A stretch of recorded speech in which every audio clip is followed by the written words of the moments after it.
방송에서 제공하는 투자 정보는 투자 판단에 대한 조언입니다. 방송에서 제공하는 주식의 가치, 가격 상승 및 가격 하락에 대해서는 방송사에서 보장하지 않습니다.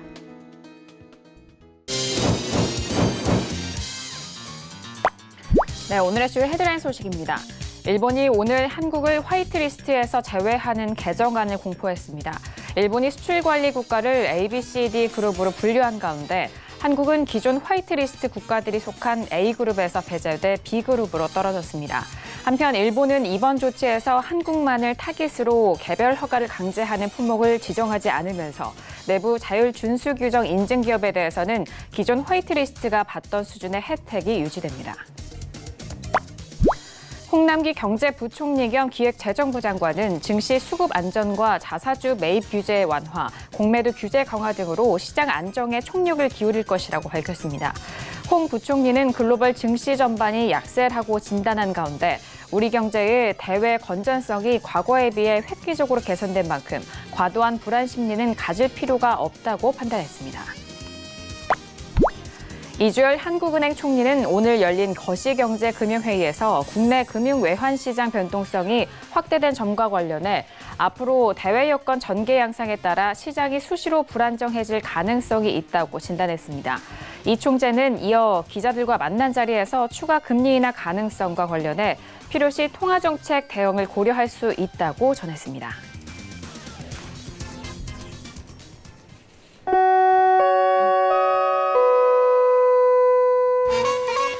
네, 안녕하세요. 평택신문 정석투자 김은혜입니다. 자, 오늘 코스피 지수가 6거래일 연속 하락으로 이어가면서 1900선에 마무리가 됐습니다. 장중에는 1900선이 이탈되는 상황 속에서 개인의 매수세에 힘입어서 1900선을 지켜냈는데요. 간밤 뉴욕 증시는 중국의 환율이 진정되고 더불어서 기업들의 주가가 반등에 성공하면서 상승으로 마무리가 됐습니다. 하지만 오늘 우리 증시는 여전히 외국인의 수급 이탈 속에서 장 초반 상승세를 지키지 못하고 하락으로 전환이 된 채 마무리가 됐는데요. 반면 코스닥 지수는 오늘 외국인과 기관의 동반 매수 속에서 2% 넘는 급등으로 반등에 성공한 상황입니다. 하지만 환율은 1215원대를 돌파하면서 여전히 원화 약세 기조를 이어가고 있는데요. 자, 이렇게 오늘 수요일장도 모두 마무리가 됐습니다. 오늘도 정석투자와 함께 하시면서 오늘 시장에 대한 정리와 그리고 내일 시장에 대한 대응 전략까지도 꼼꼼하게 확인해 보시길 바라겠습니다. 그럼 오늘 시장 흐름 다시 한번 정리합니다. 시세해 보시죠. 네, 오늘 코스피 지수는 전일 대비 0.41% 하락한 1909.71에 장을 마쳤습니다. 수급상 확인하시죠. 개인 홀로 순매수, 반면 기관과 외국인은 동반 순매도 이어갑니다. 코스피 시가총액 상위 종목 확인하시죠. 삼성전자는 오늘 0.69% 하락한 43,200원에 장을 마쳤고요. 하지만 SK하이닉스는 2% 가까운 반등 속에서 73,300원에 장을 마쳤습니다. 계속해서 코스피 시가총액 상위 종목 확인하시죠. LG화학은 오늘 1.77% 상승한 31만 5,500원에 장을 마쳤고요. 셀트리온도 전일장에 이어서 오늘도 상승에 성공하면서 1.37% 상승한 14만 8,500원에 장을 마쳤습니다. 오늘 코스닥 지수는 전일 대비 2.38% 상승한 564.64에 장을 마쳤습니다. 수급상 확인하시죠. 기관과 외국인의 동반 순매수, 반면 개인 홀로 순매도 이어갑니다. 코스닥 시가총액 상위 종목 확인합니다. 셀트리온 헬스케어는 오늘 약보합권 속에서 4만 300원에 장을 마쳤고요. 헬릭스미스도 6% 넘는 급락 속에서 14만 6,500원에 장을 마쳤습니다. 계속해서 코스닥 시가총액 상위 종목 확인합니다. 휴젤은 오늘 강보합권에서 34만 5,100원에 장을 마쳤고요. SFA도 오늘 2% 넘는 상승으로 3만 5,300원에 장을 마쳤습니다. 네, 본격적으로 수요일장 정석투자 시작합니다. 오늘은요, 학과장 정우영 대표님과 함께 이어갑니다. 학과장님 안녕하세요. 네, 안녕하세요. 네, 반갑습니다. 자, 전일장까지 모두 양시장 모두 하락했었던 우리 증시는 오늘은 좀 엇갈린 흐름을 보였습니다. 간밤 뉴욕 증시는 모두 3대 지수 모두 상승으로 마무리가 됐음에도 불구하고 오늘 우리 증시는 또 약한 흐름을 보였는데 1900선이 이탈이 되기도 했습니다. 오늘 우리 시장 어떻게 보셨을까요? 네, 제가 예상했던 것보다는 반등이 약했어요. 솔직히 저는 조금 더 반등이 나와주길 바랬습니다. 그러면은 뒤늦게라도 하방 포지션 구축할 사람들이 기회를 얻겠죠. 근데 좀 아쉬웠다 이렇게 정리해서 말씀드리겠고요. 오늘은 일본 코너에서 시황도 물론 중요하지만 자산 관리, 금, 달러, 부동산, 미국 지수까지 제가 좀 상세하게 전달해 드리겠고요. 그동안의 예측 내용과 앞으로 전망 전략 다 말씀드리겠습니다. 그리고 오리지널 핵심 시황은 사실상 마지막 코너에서 전달해 드리겠습니다. 네, 오늘 우리 증시에 대한 부분은 오늘 정석 투자를 통해서 함께 알아보시길 바라겠고요. 더불어서 오늘 증시뿐만 아니라 최근에 증시가 불안한 이 틈에 또 금 그리고 달러라든지 엔화까지 급등이 일어나고 있는 상황인데 이런 전반적인 시장 지표에 대한 부분도 짚어드린다고 하니까요. 끝까지 함께해 주시길 바라겠습니다. 자, 오늘 학 과장님과도 인사를 나눠봤고요. 첫 번째 코너로 바로 들어가 볼게요. 오늘은 시황 분석론이 기다리고 있습니다. 자, 오늘 양시장에 대한 시황 점검도 도와드리고요. 그리고 수요일장 안에서 관심 있게 살펴보신 관심 종목까지도 만나볼 수 있는 시간입니다. 자, 전일장 같은 경우에는 양 지수에서 개인이 7천억 원의 이상의 매도 물량을 내놓았습니다. 하지만 오늘장 같은 경우에는 코스피 시장에서 홀로 매수세를 이어갔고 하지만 외국인과 기관이 동반 매도를 이어갔었던 상황인데요. 수급적으로도 엇갈렸고 일단 뭐 마무리된 내용 지표도 좀 엇갈렸었던 상황입니다. 자, 학 과장님 오늘 수요일장 양 시장에 대한 시황 점검 먼저 도와주실까요? 네, 오늘 장에 대한 건 사실 뭐 간단합니다. 그래서 이거는 뭐 짧게 요약해서 전달해 드리겠고요.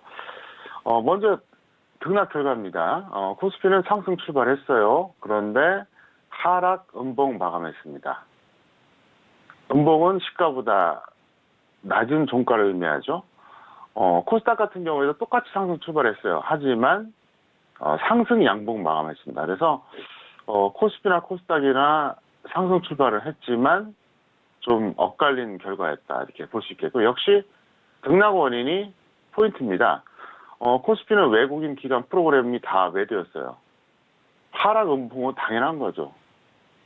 뭐 음봉이 나올 수도 있고 안 나올 수도 있는데 하락은 뭐 당연한 겁니다. 왜냐하면 외국인 기관 프로그램이 다 매도였는데 플러스가 나오면 이게 잘못된 거죠. 네, 말이 안 돼요. 반면에 코스닥은 외국인 기관 프로그램이 다 매수였어요. 그러니까 당연히 상승이 나올 수밖에 없습니다. 제가 주식 투자를 올해 31년째 합니다. 이쪽 직업을 21년째예요. 근데 외국인 기관 프로그램이 다 매도인데 상승한 걸 본 적이 단 한 번도 없습니다. 한 번도 없어요. 그럴 수가 없어요, 절대로. 반대로 외국인 기관 프로그램이 다 매수였는데 마이너스 된 걸 본 적이 없습니다. 그래서 항상 여러분들이 이걸 체크하시길 바라겠고요. 특이사항은 코스피 같은 경우에 소형주 지수만 상승했다는 겁니다. 그러니까 이제 그 종합지수가 있고요. 대형주, 중형주, 소형주 지수가 따로 있습니다. 근데 대형주하고 중형주는 하락했기 때문에 코스피는 결국 하락 마감했잖아요. 근데 소형주 지수만 상승했다. 이게 무슨 말이냐? 해석하면 간단해요. 중형주야 뭐 중간이니까 빼더라도요. 대형주 같은 경우에는 수급이 안 좋은 거죠. 외국인 기관이 던지니까 당연히 하락할 수밖에 없는데 그럼 소형주 지수는 왜 상승했냐? 일반적으로 소형주는 외국인 기관이 매매하는 종목이 아닙니다. 개인들이 매매하는 종목이에요. 무슨 얘기냐? 개인들 입장에서는 최근에 급락했기 때문에 가격 매트를 보고 일단 들어왔다. 이렇게 볼 수가 있다는 거죠. 물론 그게 언제까지 이어질지 모르겠지만 어쨌든 오늘 그런 게 특징이고요. 코스닥은 반도체 중소형주가 오늘 몇 종목이 급등했습니다. 근데 놀랍게도 그게 예를 들어서 뭐 이렇게 눌림목 주고 올라가던 상승 추세이 아니라 계속 곤두박질 치다가 갑자기 장대 항목 나온 종목들이었어요. 그래서 저는 이게 큰 의미를 두지 않는다. 왜 그러냐면 이게 이제 올라갔다가 조정받고 다시 올라가는 이런 패턴의 종목들이 좀 급등하게 좀 나왔으면 탄력을 이어가는구나 이렇게 해석할 텐데 완전히 그냥 곤두박질 치다가 반등 나왔거든요. 그래서 이거는 순환의 그 이상도 이하도 아니다. 뭐 이 정도로 보겠고요. 오늘은 뭐 코스피 코스닥 차트는 안 보여드리고 바로 자산 관리에 대해서 말씀드리겠습니다. 왜 그러냐면 주식시장 자체가 현재 상당히 어렵잖아요. 근데 앞으로도 더 어려워요. 그리고 제가 어제 뭐라고 얘기했습니까? 내년에 코스피가 1,500 깨질 가능성은 무려 95%다 이렇게 얘기했어요. 그것도 제가 온건하게 얘기한 거예요. 내년에 이렇게 얘기했잖아요. 제가 지금 전달해 드리는 말씀의 그 뉘앙스를 잘 생각하시기 바랍니다. 어쨌든 내년에 1,500이 깨질 가능성은 95%다. 그러면 주식으로 돈 벌기 어렵다는 얘기잖아요. 물론 파생을 하면 돈을 벌어요. 저 같은 경우는 많은 투자자들한테 계속 파생 조언을 해드리고 있거든요. 그러니까 이제 선물이나 옵션이라든가 주식 선물 다 하방이죠. 선물 매도, 옵션은 풋, 주식 선물 당연히 매도. 그런데 대다수는, 절대 다수는 역시 현물할 수밖에 없거든요. 네, 파생한 사람은 얼마 안 돼요. 그러니까 파생하신 분들은 당연히 그걸 지속을 해야겠죠. 왜? 제가 4월 중순부터 얘기했잖아요. 이중 고점 가능성 높다. 2,000선 결국 깨진다. 그럼 파생을 모르는 사람들은 뭐 어쩔 수 없겠지만 알면서 안 하면 그게 이상한 거죠. 하방이면 하방에 배팅해서 벌어야 되기 때문에 솔직히 말해서 지난 7월 초부터 현재까지 파생만 계속 하신 분들은 오히려 이 장세에서 수익이 났어요. 그런데 어차피 그건 소수란 얘기예요.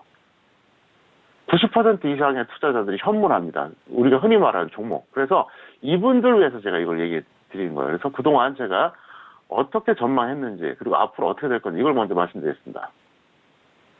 자, 먼저 금입니다. 금은 2015년 후반부터 2016년 초반에 필라델피아 금 지수 기준으로 평균 45달러 이하에서 제가 매입하라고 했습니다. 이거는 제가 방송 출연을 안 할 때지만 많은 증인들이 있어요. 그리고 잘 아시겠지만 저는 이런 걸로 거짓말 안 합니다. 저는 적정했을 때 적정했다고 얘기하고요. 틀리면 틀렸다고 얘기합니다. 비겁하게, 사악하게 거짓말 안 합니다. 예. 좀 연세 있으시고 이렇게 여성분들 같은 경우는 감각적이니까 법은 알잖아요. 제가 그럴 사람이 아니잖아요. 항상 저는 사실만 말한다는 거 다시 한번 말씀드리겠고요. 그 다음 달러는 작년이었죠. 4월에 1,060원에서 1,070원 사이에 초강력 매입을 주장했어요. 이거 굉장히 중요한 얘기입니다. 제가 그 당시 뭐라 그랬냐면 제가 아는 모든 지인들, 일가치적들한테 금융자산의 50% 달러가 넣으라 그랬어요. 그 얘기를 제가 방송에서 수도 없이 했어요. 이것도 작년 4월에 방송 보신 분들, 그 이후에 계속 보신 분들은 알아요. 늘 말씀드리지만 제가 지금 말씀드리는 이 내용들 이 인터넷 방송이 아니에요. 내 마음대로 업로드 시켰다 다시 내리고 할 수가 없어요. 유튜브에 다 증거가 남아있어요. 그러니까 거짓말을 못하죠. 그 다음에 미국 지수 같은 경우에는 제가 바로 이제 한 달 전이었죠. 7월 초순과 중순에 분명히 얘기했습니다. 3대 지수가 7월에 고점 찍을 것이다. 어떻습니까? 지금 그렇게 되고 있죠? 그래서 여기까지가 제가 전망했던 내용이고 앞으로 이제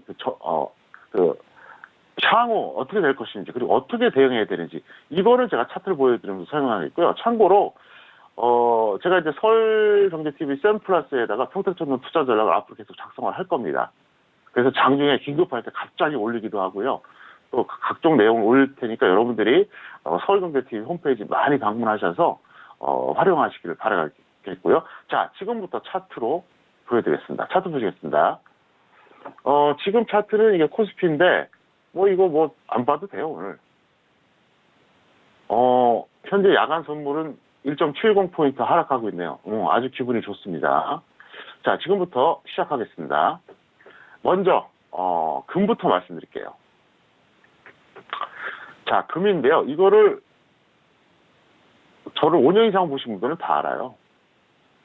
얼마나 제가 이걸 강조했는지. 2015년 하반기, 이때. 그 다음에 2016년 초반, 이때까지. 이거를 평균 45달러 이하에서 매입했다는 거는 이거 엄청난 거죠. 완전 바닥 잡은 거예요. 보세요. 얼마나 바닥인지. 완전 바닥이에요. 네. 어떻습니까? 여기와 비교한다 그러면 엄청나죠. 엄청나요. 왜?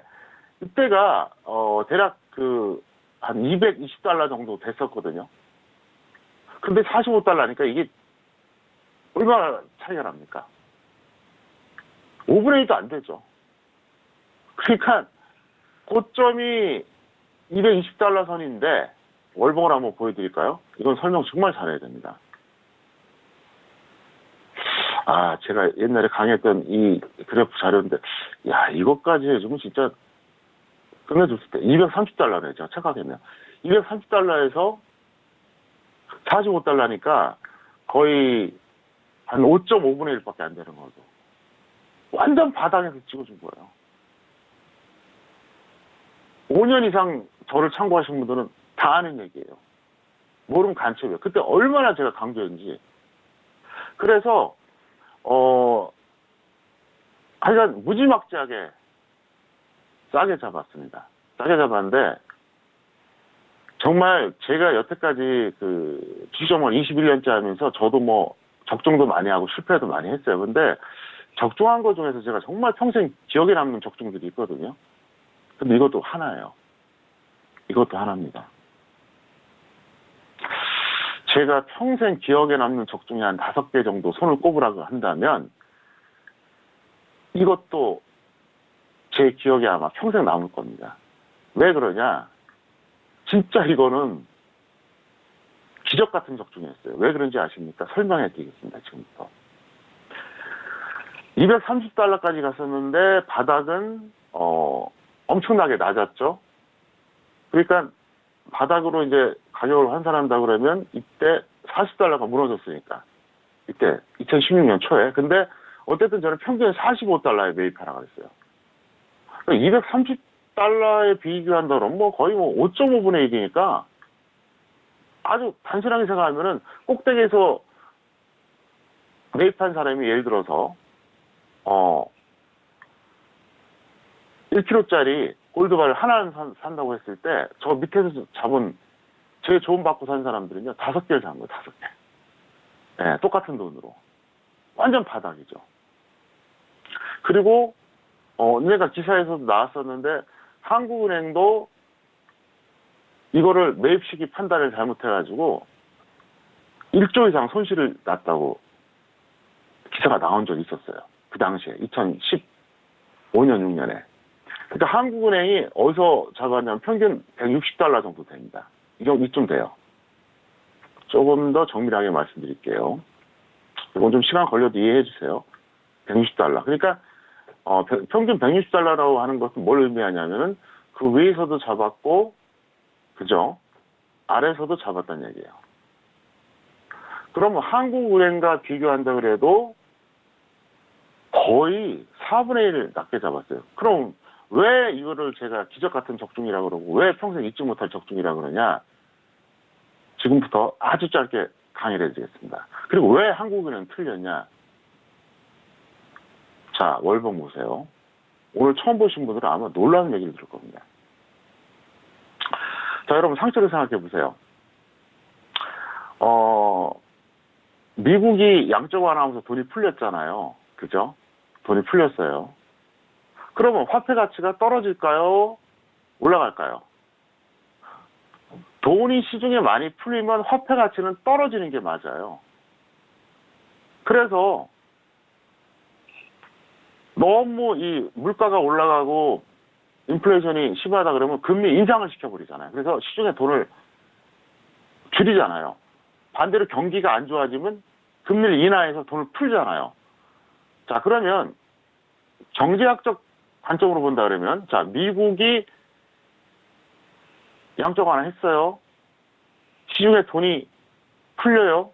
그럼 달러 가치가 떨어져요. 그러면 금값이 올라갈까요? 내려갈까요? 당연히 올라갑니다. 왜? 달러 가치하고 금 가치하고는 이게 보통 상반되거든요. 자, 그런데 중요한 게 포인트가 여기입니다. 자, 여기 동그라미 보이시죠? 이게 뭐냐면, 이 동그라미에서 이 동그라미까지가 뭐냐면 2009년 3월부터 2009년 3월 2014년 10월까지 5년 7개월입니다. 이게 양적 완화 기간입니다. 양적 완화. 자, 미국이 2009년 3월부터 2014년 10월까지 쫙 돈을 풀었어요. 그러면 금값이 계속 올라가야 되거든요. 근데 이렇게 떨어졌어요.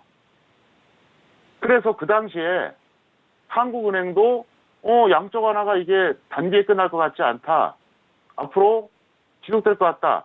그거 믿고 들어간 거예요. 그러니까. 너무나도 경제학적으로 해석을 한 거죠. 근데 저는 반대로 해석했어요. 이걸 선진국에서 정확하게 말하면 미국, 영국에서 금 확보하기 위해서 한번 조작할 거라고 봤어요. 근데 제 예측이 딱 맞았어요. 그러니까 어떻게 보면 그 사람들의 그 관점이 경제학적 관점으로 틀린 게 아니에요. 맞아요. 미국에 돈이 풀리니까 달러 가치는 떨어지고 금 가치는 올라가는 거예요. 그리고 이 화살표 된 거 있잖아요. 우측으로. 이게 이 구간에 실제로 달러가 엄청나게 풀렸잖아요. 양적 완화하면서. 그럼 이론상으로 본다 그러면 사실은 이 시점부터 비교했을 때 어떻게 됩니까? 금값은 올라가야 돼요. 근데 실제로 떨어졌다는 겁니다. 그래서 한국은행 같은 경우는 대략 이쯤에서 평균 160달러니까 대충 여기서부터 매수했겠죠? 여기까지 이렇게 한 거예요. 대충. 근데 저는 아니라고 봤어요. 왜냐하면 제가 항상 얘기하잖아요. 주식을 비롯한 모든 투자가 어려운 이유는 이론대로 움직이지 않기 때문이에요. 이론대로 움직이지 않는 것은 왜곡 또는 변수 때문에 그렇습니다. 왜곡은 조작하는 겁니다. 가격을 조작하는 거. 변수는 호재악재예요. 딱 가격 조작이죠. 그래서 경제학자들이 주식을 오히려 못하는 거예요. 왜? 너무나 이론적으로 생각하기 때문에 그렇습니다. 그래서 이렇게 했는데, 자, 그럼 앞으로의 전망은 어떠냐? 이거는 계속 올라갑니다. 앞으로 1년이고 2년이고 계속 올라가요. 올라가는데, 자, 그러면 여러분들이 만약에 뒤늦게라도 뭐 지금이라도 뭐 다시 이제 매입을 한다. 그러면 제가 방법을 알려드릴게요. 자, 여기서 무조건 몰빵한다. 그거는 미련한 거죠. 그거는 뭐 결과에 따라서 아주 우매한 거고요. 예를 들어서 뭐 만약을 대비해서 여기서 1차, 뭐 여기서 1차 이런 식으로 한 3차에 정도 분할 매입을 하세요. 안 오면 많은 거고요. 자, 그런데 그럼 구체적인 방법 알려드릴게요. 금을 매매할 때 그 두 가지 방법이 있어요. 두 가지. 하나는 실물금이 있고요. 하나는 종이금이 있습니다. 실물금은 쉽게 말해서 진짜 이 골드예요. 골드바, 뭐 하다못해 반지 이런 거. 이게 실물이에요. 종이금은 뭐냐? KLX. 실제로 거래되잖아요. 그리고 뭐 금펀드. 그다음에 뭐 골드뱅크. 다 이건 종이금입니다. 이게 무슨 얘기냐? 실물금은 정말 금덩어리를 말하는 거고요. 종이금은 금의 가격에 비례해서 우리나라 그 주시장에도 KLX가 있잖아요. 네, 그것도 이제 종이금이고요. 그 다음에 펀드, 금펀드도 종이금이에요. 근데 저는 이제 그 얘기를 하고 싶어요. 가장 합리적인 게 뭐냐? 금펀드예요. 자, 실물금은요, 뭐 여러분들이 뭐 그냥 뭐 반지 몇 개 갖고 있는 건 문제가 안 됩니다. 정말 내가 뭐 골드바를 뭐 5개, 10개, 20개 갖고 있다고 칩시다. 그거 어떻게 보관을 해요? 그리고 이제 그 떳떳하게 돈을 벌었던 사람들은 골드바 사갖고 뭐 은행에다 뭐 무슨 금고에다 맡길 수도 있고 방법이 있는데 그렇지 못한 분들은 그것도 못 하잖아요. 그리고 부가세를 반드시 10% 내야 됩니다. 그러니까 금은 실물금을 살 경우에는 처음부터 10%가 그냥 손해보고 시작하는 거예요. 네, 처음부터. 그래서 현재 우리나라에서 금거래 80%는 무자료 거래입니다. 그러니까 그 근거 없이 하는 거죠. 세금 안 내려고. 80%가 무자료 거래요. 이게 현실이에요. 저는 현실을 얘기해 주는 거예요. 그 세금 안 내기 위해서. 그리고 여러분들이 정식으로 실물금을 그 근거래에서 사게 되면은 어떻게 됩니까? 시리얼 넘버가 있어요. 인적사항이 다 들어가요. 그래서 정당하게 돈을 번 분들은 부가세도 내고 시리얼 넘버하고 인적사항 다 들어가서 사지만 부정하게 돈을 번 사람들은 절대 그렇게 못하죠. 그래서 대부분 그 사람들은 실물금을 갖고 있어도 이제 진짜 금덩어리를 쥐고 있는 거죠. 근데 너무 불안하잖아요. 자, KRX라든가 그 골드뱅크 같은 경우 은행에서 취급한 이거는 이제 뭐가 문제가 있냐? 만약에 1kg 이상이 됐을 때는 나중에 저는요 내가 종이금을 샀는데 실물로 주실래요? 할 때 줄 수가 있어요. 1kg가 넘을 때. 근데 1kg가 안 되면 안 줘요. 그죠? 1kg가 안 되면 의미가 없다는 거예요. 그러니까. 그래서 또 이제 이런 게 있습니다. 국가적으로 금은 국가자산이에요. 그래서 이거 시중에 금을 주면 안 되겠다 싶으면 막혀버려요. 안 주면 그만이에요. 네, 그런 단점이 있어요. 그래서 어차피 여러분들이 금덩어리 갖고 있는 것도 불편하고 또 뭐 여러 가지로 그러니까 차라리 금펀드를 가입하세요. 금펀드는 그냥 펀드 가입하고 해지하고 하면 되니까 어차피 돈 벌자고 하는 거니까 아시겠습니까? 그래서 어쨌든 아직도 늦지 않았으니까 여러분들이 3회 정도 분할 매입을 해달라. 뭐 펀드로 가입하든 뭐로 하든. 그래서 정말 제 인생에서 정말 잊지 못할 적중이에요. 왜냐하면 뭐 좀 전에도 말씀드렸지만 아니 한국은행도 실패한 거를 저는 맡았잖아요. 저 혼자서. 저 누구한테 조언 받은 거 하나도 없어요. 자, 그 다음에 이제 달러 얘기하겠습니다. 달러. 자, 달러 같은 경우에는 어떻게 되느냐. 뭐 평촌 매니아들은 누구나 다 아는 얘기죠. 바로 작년 4월에 이때 제가 무조건 매입하라 그랬습니다. 무조건. 금융자산에 50% 박아라. 그렇게까지 얘기했어요. 다 증거 있습니다. 자, 그러면 이게 어떻게 되느냐. 최근에 이제 제 조언 듣고 달러를 왕창 매입했던 분들이 이제 이렇게 모임 같은 데 가면 저한테 물어봐요. 어떻게 될 거 아니에요. 그래서 제가 그랬어요. 내년에는 1,300원 분명히 돌파한다. 분명히. 그리고 빠르면 2년, 늦어도 3년 뒤에 1,500원 넘어간다 그랬어요. 그랬더니 막 너무 좋아하는 거예요.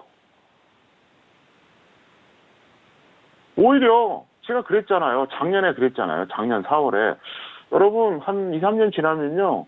웬만한 우량주 매매하는 것보다 돈 더 벌걸요? 그랬어요. 지금 어쨌든 간에 안정적으로 올라가고 있잖아요. 이거 더 올라가요. 특히 이번에 한은 총재가 뭐라 했습니까? 경기 봐가면서 뭐 대응하겠다. 무슨 얘기냐? 금리 인하 한다는 얘기예요. 예를 들어서 10월에 금리 인하 할 수도 있어요, 현재. 왜냐하면 한일 갈등 이 문제 때문에 사실 경기가 더 안 좋아질 가능성이 높잖아요. 그러면 금리 인하를 하면 한국 돈 가치가 어떻게 되죠? 떨어지죠. 한국 돈 가치가 떨어지면 원달러 이 차트는 올라가는 거예요. 안 그래도 올라갈 수밖에 없는데 지금 한일 갈등이라고 하는 변수가 딱 등장한 거예요. 그러니까 올라갈 만한 더 중요한 요소가 발생했죠. 그리고 이제 미국 같은 경우에는 지금 트럼프는 계속 금리 인하 추가를 해라 그러고 이제 연준 있는 사람들은 좀 못하겠다고 버티고 있잖아요. 그래서 금리 인하 이번에 하면서 파웰 의장이 뭐라 했습니까? 일회성이다. 이런 식으로 얘기했잖아요. 일부러 못을 박은 거예요. 그러니까 올해 안 할 수도 있다. 그러면 미국은 금리 인하를 안 하고 한국은 금리 인하를 하고 한국 돈 가치는 당연히 더 떨어지죠. 그러면 더 올라가요. 그 다음에 한일 갈등 문제 때문에 뭐가 생겼죠, 지금? 경제에 엄청난 타격이 있다는 건 누구나 다 아는데 지금 문제가 외교까지, 안보까지 영향을 줄 수도 있어요. 지소미아, 한일 군사정보 보호협정. 이게 이제 8월 23일까지 한국이나 일본이나 둘 중에 하나가 우리 더 이상 연장 안 해. 그러면 이제 딱 깨지는 거예요. 그럼 어떻게 되겠어요? 거기다가 또 하나 얘기해 드릴까요? 지금 미국이 아시아에다가 미사일 배치하려고 그래요. 근데 한국이 이렇게 해요. 중국에서 벌써 나오고 있는 게 뭔지 아십니까? 절대 가만히 있지 않겠다 그랬어요. 그러니까 사드는 방어용 무기예요. 북한이나 중국에서 한국을 공격할 때 방어하는 무기가 사드고 이건 아니에요. 공격용이에요. 중국에서 이 사드 보복하고는 비교할 수도 없는 보복이 나올 겁니다. 정말. 그러니까 원달러는 이러나 저러나 올라가요. 그러니까 이것도 마찬가지. 아직도 늦지 않았으니까 이것도 한 번에 또 몰빵하지 마시고 뭐 1,200원, 뭐 1,150원, 1,100원 이렇게 계속 쌓아가세요. 그리고 제가 좀 전에 전망까지 말씀드렸잖아요. 그리고 달러 같은 경우 간단합니다. 은행 가서 통장으로 만들면 돼요. 네. 그래서 어떤 은행이라도 가셔서 저 달러 통장 만들어주세요. 그럼 간단합니다. 자, 그 다음에 이번에 미국 지수 말씀드릴게요. 자, 다우존스. 자, 7월 고점 맞죠? 동그라미 표시했습니다. 이게 다우존스, 나스닥. 자, 7월 하순 고점 맞죠? S&P 500. 역시 이것도 맞습니다. 어떻습니까? 제가 7월 초순과 중순부터 계속 얘기했었죠. 미국은 7월에 고점을 찍을 것이다. 자, 그러면 이거에 대한 전망 말씀드릴게요. 뭐 죽을 때까지는 아니겠지만 한동안은 이게 고점 될 가능성이 높아요. 한동안은. 그 한동안이라는 표현이 뭐 한 달, 두 달을 의미하는 건 아닙니다. 좀 더 오랜 시간 고점 가능성이 상당히 높습니다. 여기서 정말로 비정상적 흐름이 나오지 않는 한 미국은 돌파하기 어렵습니다. 그래서 미국 시장에 투자하신 분들은 뭐 미국 시장에도 여러분들이 뭐 현물 투자도 하고 파생 투자도 하잖아요. 여러분들이 잘 활용하시기를 바랍니다. 네, 오늘 첫 번째 코너 시황 분석론을 통해서 오늘 수요일장에 대한 전반적인 시황도 점검해 드리고요. 그리고 자산 관리에 대한 조언을 중점적으로 해드렸습니다. 자, 앞서서 오늘 코스피 지수는 상승 출발한 이후에 하락 음봉으로 마감이 됐고요. 외국인과 기관의 그리고 프로그램의 매도 속에서 하락으로 마감이 됐습니다. 반면 코스닥은 상승 출발한 이후에 상승 양봉으로 마감이 됐죠.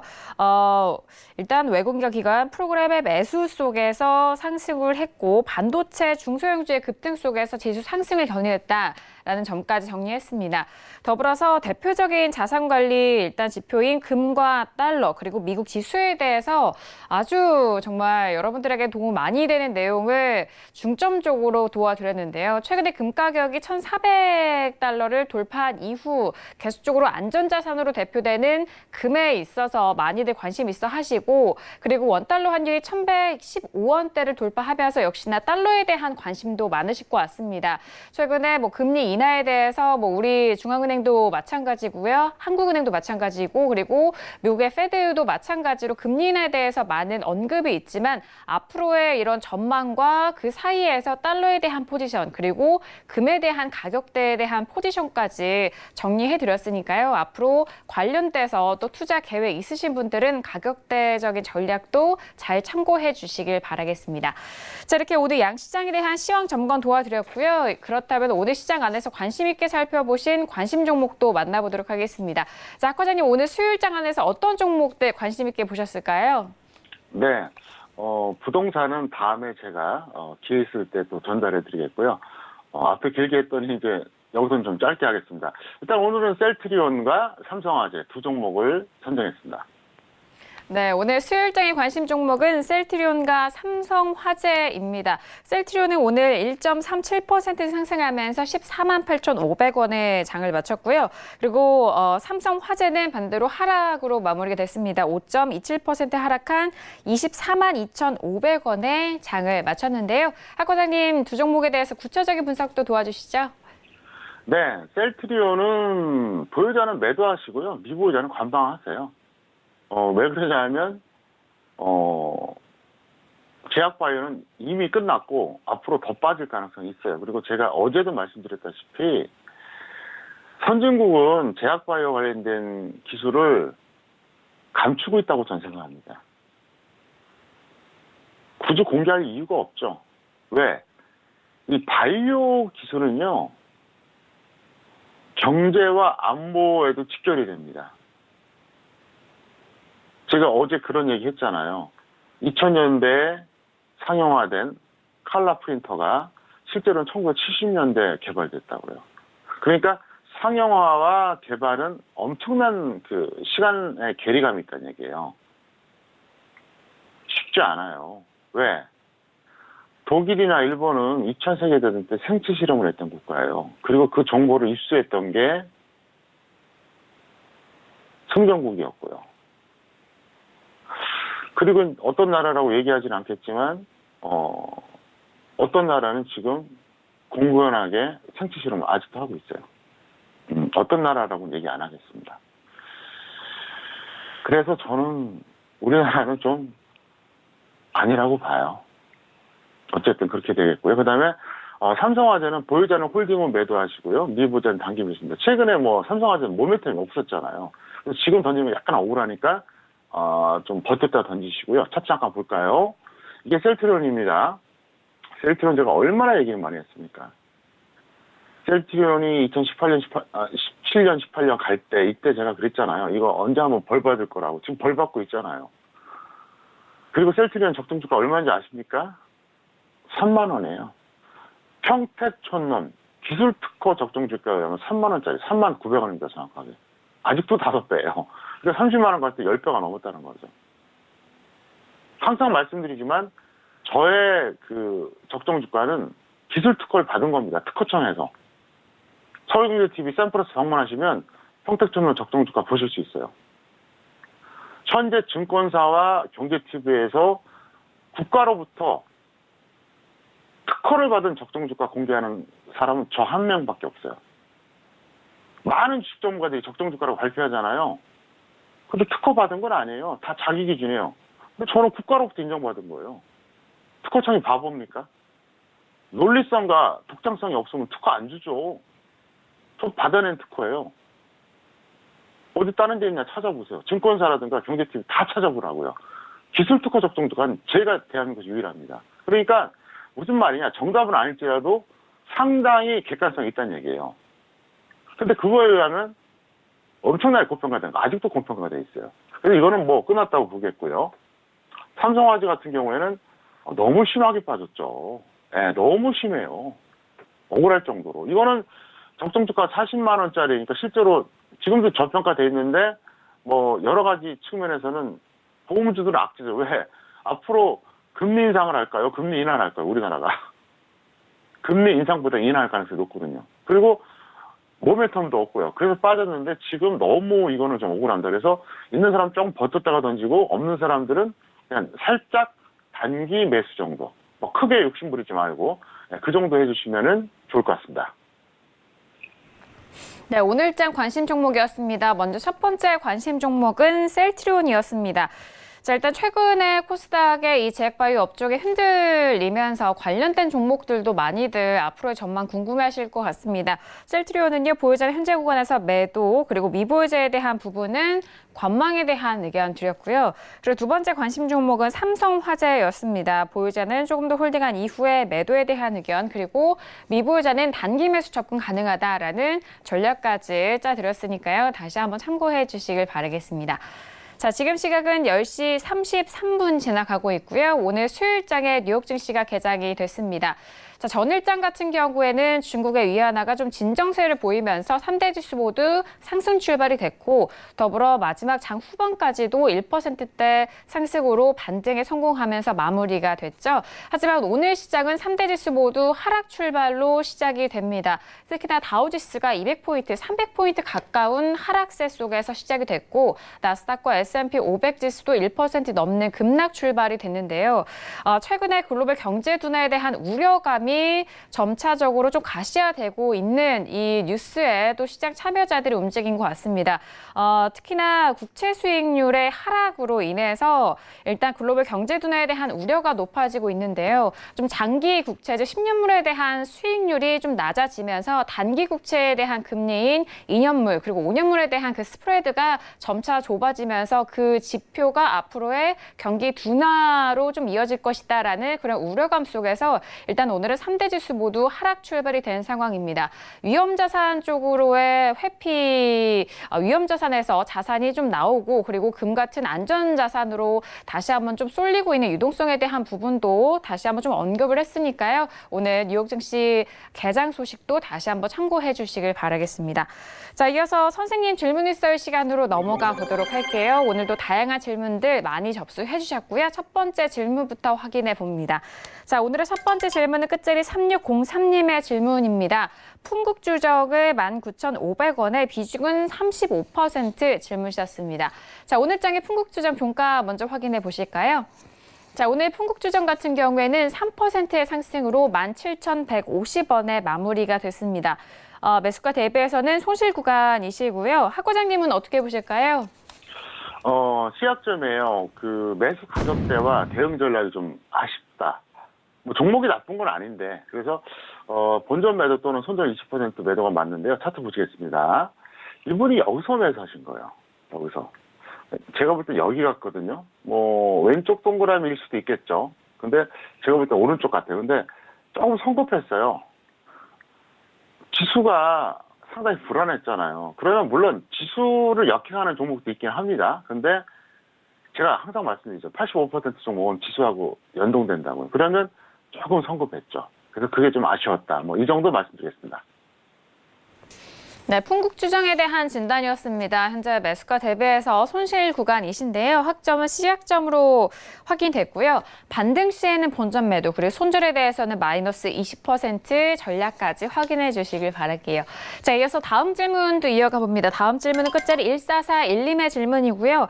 XM을 3,300원에 비중은 30% 질문이셨습니다. 오늘장의 XM 종가 확인해 보실까요? 자, 오늘 XM 같은 경우에는 1.22% 상승한 2,480원에 마무리가 됐습니다. 매수가 대비해서는 현재 손실 구간이신데요. 학 과장님 어떻게 진단해 주실까요? 디약점이에요. 왜 그러냐면 일단 일부는 추격 매수했고요. 그 다음에 손절을 비실행했습니다. 손절 개념이 없는 거죠. 제가 볼 때는 너무나 아쉬워요. 그래서 일시적으로 추가 매수 후 본전 매도 또는 그냥 손절 대응하시기 맞는데요. 늘 말씀드리지만 개인들은 3대 집착 때문에 망가집니다. 첫 번째 매수가 집착, 두 번째 주식 비중 100% 집착, 세 번째 특정 종목 집착. 매수가 아니면 절대로 못 팔겠다고 하는 생각이 많아요. 그래서 손절 못 하는 거예요. 주식 비중이 100%가 아니면 막 불안해해요.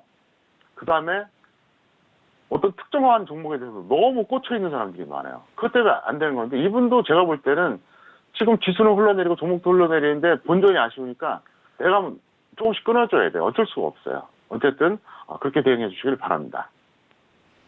네, XM에 대한 진단이었습니다. 학점은 D학점으로 확인이 됐고요.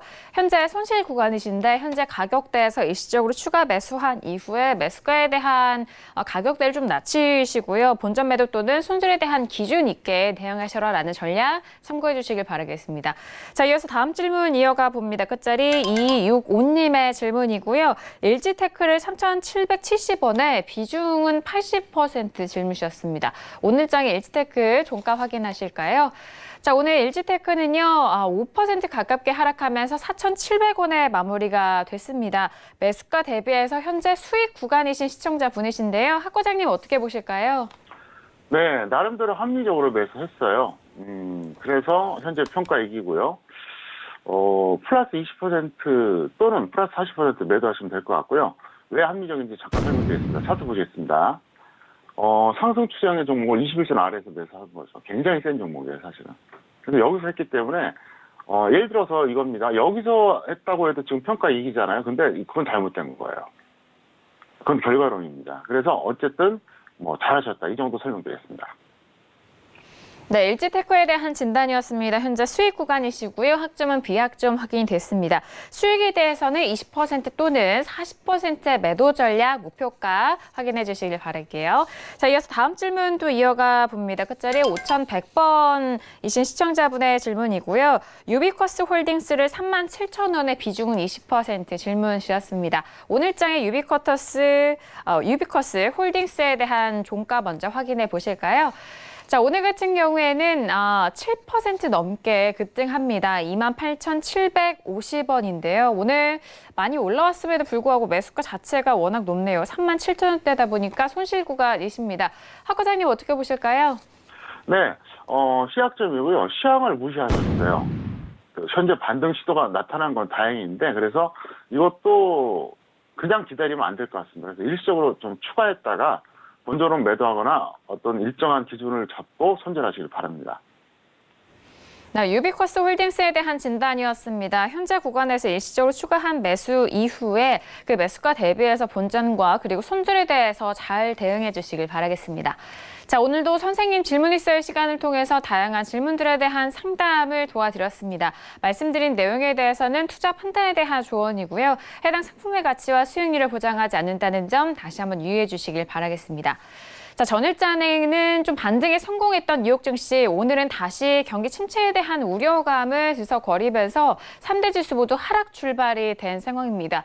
그렇다면은 내일 우리 지수는 어떻게 이어질지도 궁금한데요. 자, 학 과장님, 내일 우리 시장 어떻게 전망하실까요? 내일은 코스피가 1900선에 대해서 이게 지지선이 될지 저항선이 될지 이게 결정된다고 보면 돼요. 그러니까 지지선이라고 하는 것은 밀리다가 어느 한계에서는 더 이상 안 빠지는 게 이게 지지선이고요. 저항선은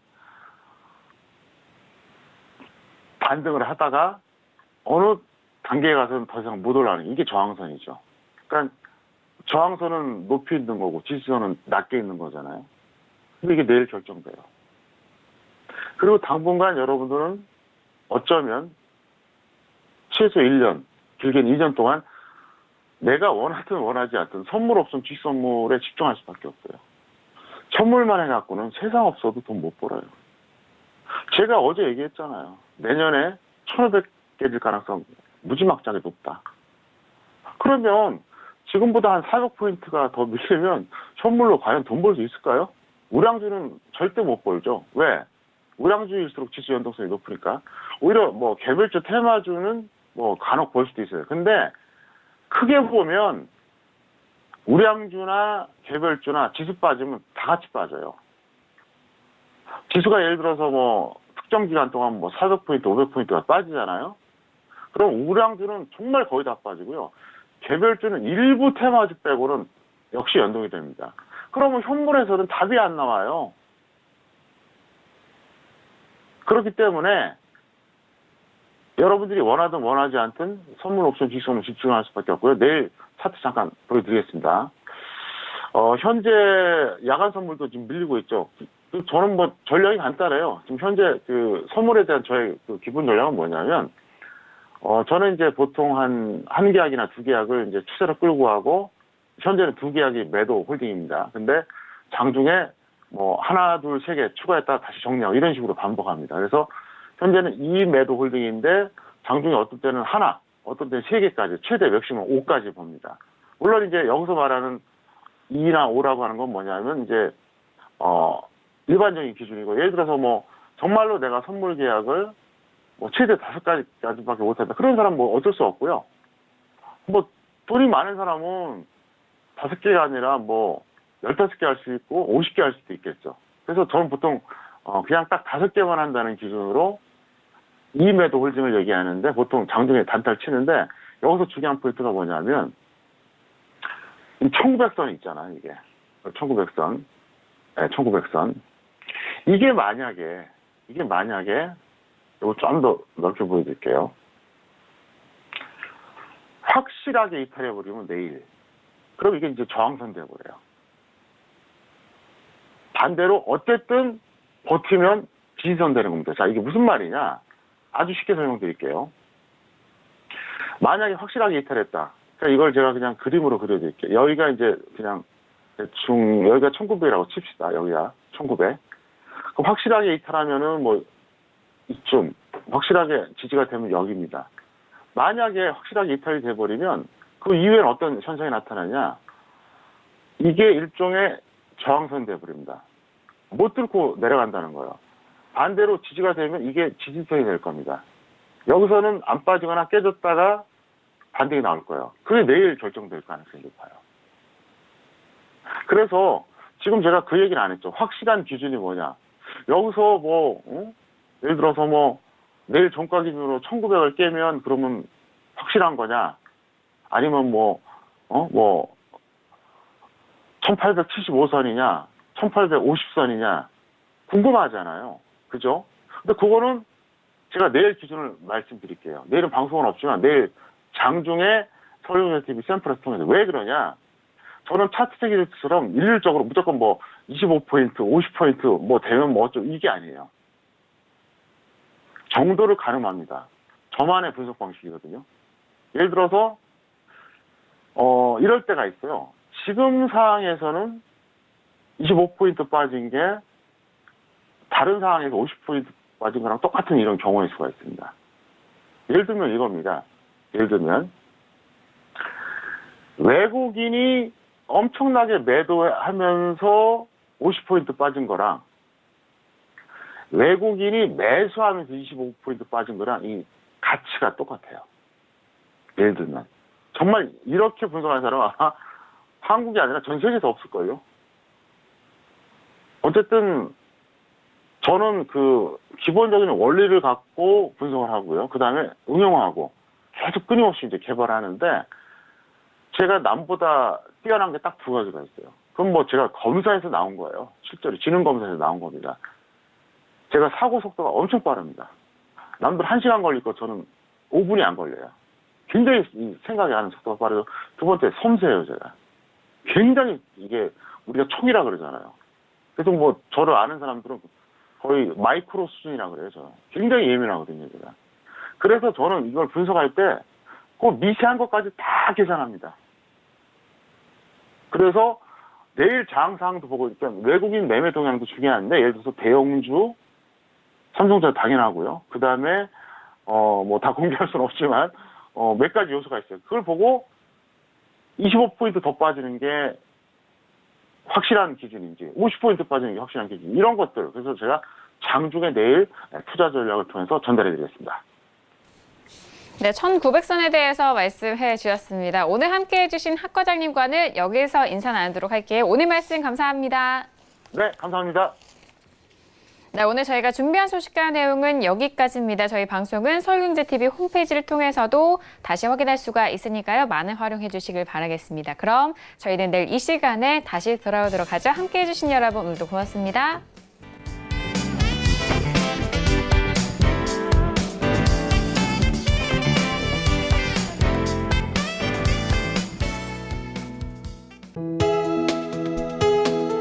본 방송에서 제공하는 투자 정보는 투자 판단에 대한 조언입니다.